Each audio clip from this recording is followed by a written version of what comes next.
내 집을 사는 게 아니면 전세나 월세를 선택해야 합니다. 근데 요새는 조금 없어진 것 같긴 하지만 우리나라는 월세에 대한 굉장히 안 좋은 인식들이 있어요. 월세를 내면 그냥 버리는 돈 아니야? 좋은 회사 다닌다며 근데 왜 월세에 살아? 혹시 모아놓은 돈이 하나도 없어? 전세대출 이자가 더 싸던데 왜 월세를 내고 살아? 저도 자본주의 마인드가 없었을 땐 똑같이 이렇게 생각했습니다. 제가 월세를 살아보기 전까지는요. 전세라는 제도는 전 세계에서 우리나라에만 있습니다. 전세 3억을 전세대출 없이 들어가 본다고 해볼게요. 그 집에 살면서 최소한 추가로 나가는 비용은 없어요. 또 2년 후에 3억 그대로를 받을 수 있죠. 근데 여기서 큰 문제가 두 가지가 있습니다. 첫 번째는 현재 전세금 3억이 2년 뒤에 3억의 가치를 하지 못한다는 겁니다. 바로 인플레이션 때문이죠. 물가 상승으로 인해 화폐 가치가 하락하기 때문입니다. 한번 계산을 해볼게요. 통계청 기준으로 2022년도 물가 상승률은 5.1%, 2023년도 물가 상승률은 3.6%입니다. 2022년도의 3억은 물가 상승률을 고려하면 8.5% 하락한 2억 7,450만 원이 됩니다. 화폐 가치 하락으로 2년간 총 2,550만 원 손해를 본 거고 이건 매월 106만 원씩 손해를 보고 있다는 거예요. 명목 가치는 그대로이지만 인플레이션으로 화폐 가치가 하락하게 되면서 실질 가치가 떨어지게 되는 것입니다. 두 번째는 전세금 3억을 내가 깔고 앉았기 때문에 자본이 놀고 있다는 것입니다. 이게 진짜 중요해요. 소중하게 모은 내 자본을 활용하지 못한 것에 대한 기회비용을 알아야 합니다. 월세를 살면 자본을 활용할 수 있을까요? 한번 계산해 보겠습니다.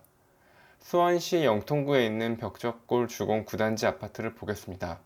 1990년식 1265세대입니다. 단지 근처에 삼성전자 본사가 있으며 수인분당선 영통역과 망포역 사이에 있는 아파트입니다.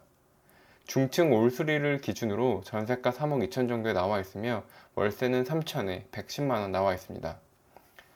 월세 110만원을 2년간 내면 2,640만원이고요. 전세 3억 2천에서 보증금 3천만원과 월세 2년치 2,640만원을 제외하면 2억 6천만원 정도가 나옵니다. 그럼 투자금 2억 6천만원이 있다고 했을 때 2년치 월세 금액의 수익을 보는 건 가능할까요? 네, 충분히 가능합니다. 단, 투자 공부를 했다고 하면요. 부동산으로 1억을 투자해서 2년에 1억 버는 분들은 실제로 너무나 많습니다. 이 수익을 누구나 볼 수 있을까요?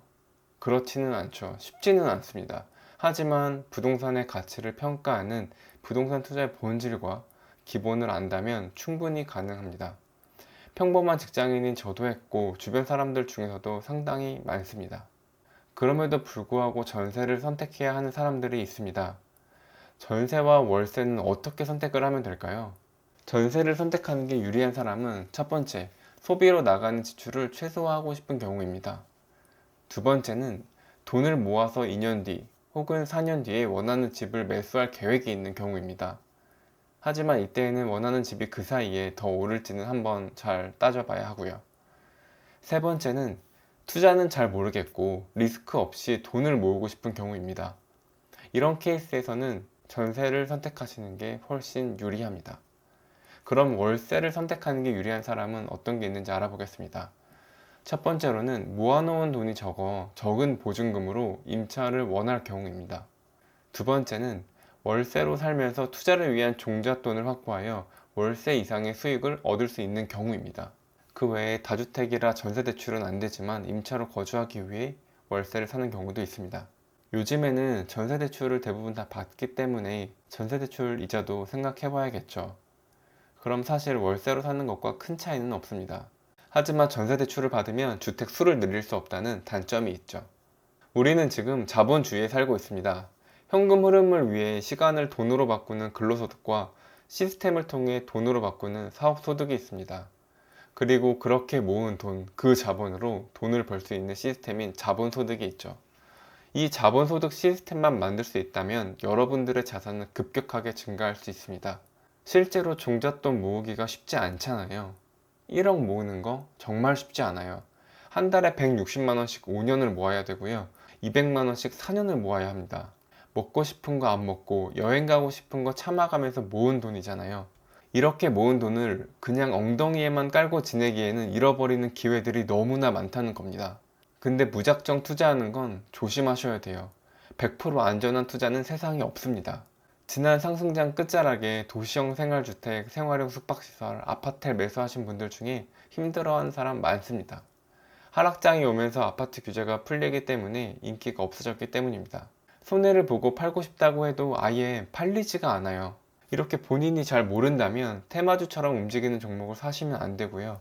다른 사람이 좋다고 해서 절대로 사시면 안 됩니다. 본인의 기준과 원칙이 있어야 해요. 이걸 기본기라고 하죠. 투자를 하시려면 투자의 본질을 아셔야 합니다. 월세로 거주하면서 투자하라고 말씀드렸지만 무조건 월세가 좋은 건 아닙니다. 공부가 충분히 되어 있지 않은 상태에서 월세는 독이 될 수 있습니다. 자본주의를 이해하고 싶지 않거나 투자를 안 하실 분들은 그냥 전세로 사는 게 낫습니다. 주거 비용을 낮출 수 있으니까요. 전세와 월세는 개인의 자산 현황과 시장 상황, 자본주의 마인드에 따라 선택하시는 게 좋습니다.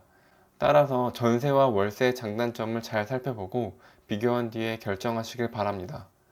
영상 끝까지 시청해 주셔서 감사합니다. 한강뷰 아파트였습니다.